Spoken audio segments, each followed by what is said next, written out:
This is a season of gustatory excess, when families gather at ample tables, offices hold lavish parties, and people eat and drink till they are beyond sated. Not everyone, though. There is a grimmer corner of America. It is populated by men and, more commonly, women who shun food not because they are too poor to afford it, but because they are too troubled to desire it. The country's obesity epidemic deservedly draws constant attention, but many have a diametrically opposite problem: they are obsessively and perilously thin. Some experts estimate that 30 million Americans are plagued at some point in their lives by disorders like anorexia nervosa, binge eating and bulimia. About a third of them are men, belying broadly held assumptions that this is almost exclusively a female concern. Many are blacks, Latinos and Asians, countering another routine belief that this is a whites-only issue. Some get better, and stay that way. Others cycle through periods of recovery and relapse. And some, roughly a third of them, remain chronically ill or die. The National Eating Disorders Association describes anorexia as having the highest mortality rate of any psychiatric illness. Retro Report, a series of video documentaries exploring the continued impact of major news stories of the past, examines how public understanding of this issue has evolved since the startling death of the singer Karen Carpenter in 1983. Her illness, anorexia, had long been familiar to medical professionals. An English doctor, William Gull, gave it its name in the 1870s, but the condition had been recognized for centuries. A few women proclaimed saints by the Roman Catholic Church are believed to have been anorexic. Although the problem was always hiding in plain sight, Ms. Carpenter's death at 32 made everyone see it clearly. She and her brother, Richard, were the hugely popular Carpenters duo, their records selling in the tens of millions with 1970s hits like Close to You, We've Only Just Begun, and Rainy Days and Mondays. The demons that plagued Ms. Carpenter led to extreme dieting. As is typical with anorexics, no amount of weight loss was enough for her. Fans at her live performances were shocked by what they saw. The 145 pounds once on her 5'4" frame had dropped to 91 pounds in 1975. By September 1982, she was down to 77 pounds. That was when she was admitted to Lenox Hill Hospital in Manhattan with a critically low potassium level. Her face was all eyes, a friend later recalled. Doctors and nurses helped her put on weight, but irreparable damage had been done. Ms. Carpenter went into fatal cardiac arrest on Feb. 4, 1983. Since then, public awareness of eating disorders has come more sharply into focus, in part because celebrities began to reveal their struggles. To name but a few, their ranks have included Jane Fonda, Lady Gaga, Kelly Clarkson, Callista Flockhart, Fiona Apple and Paula Abdul.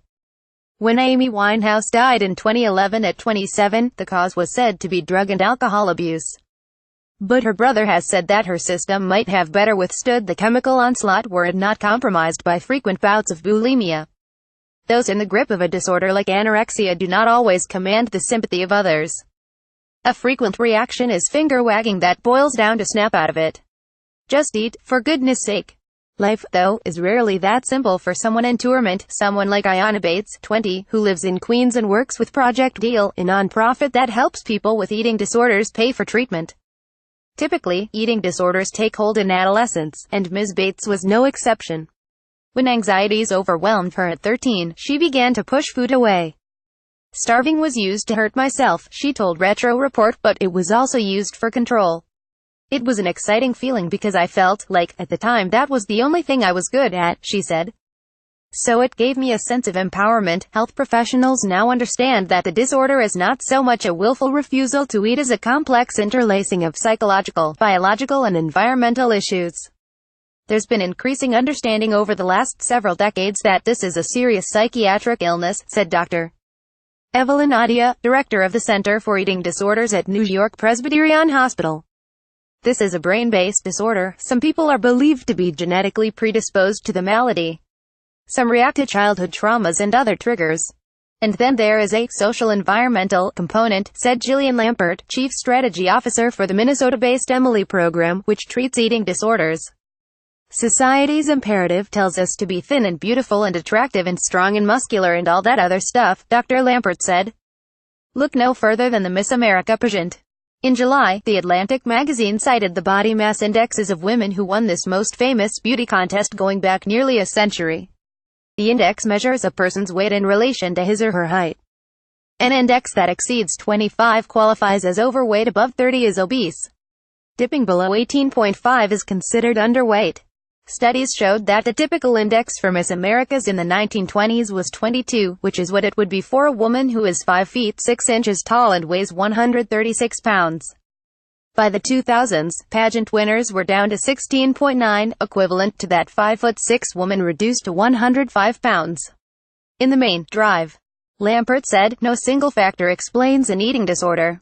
Genetics, trauma, visions of beauty, it's usually the confluence of them, she said.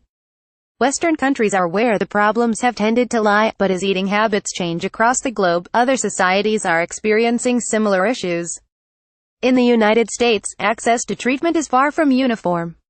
Some states recognize anorexia and bulimia as mental health concerns, others do not. Some insurance companies provide coverage, others not. At the federal level, the help that may be provided could depend on the fate of the besieged Affordable Care Act. Even now, decades after Karen Carpenter's death, some people cannot grasp an anorexic's agony.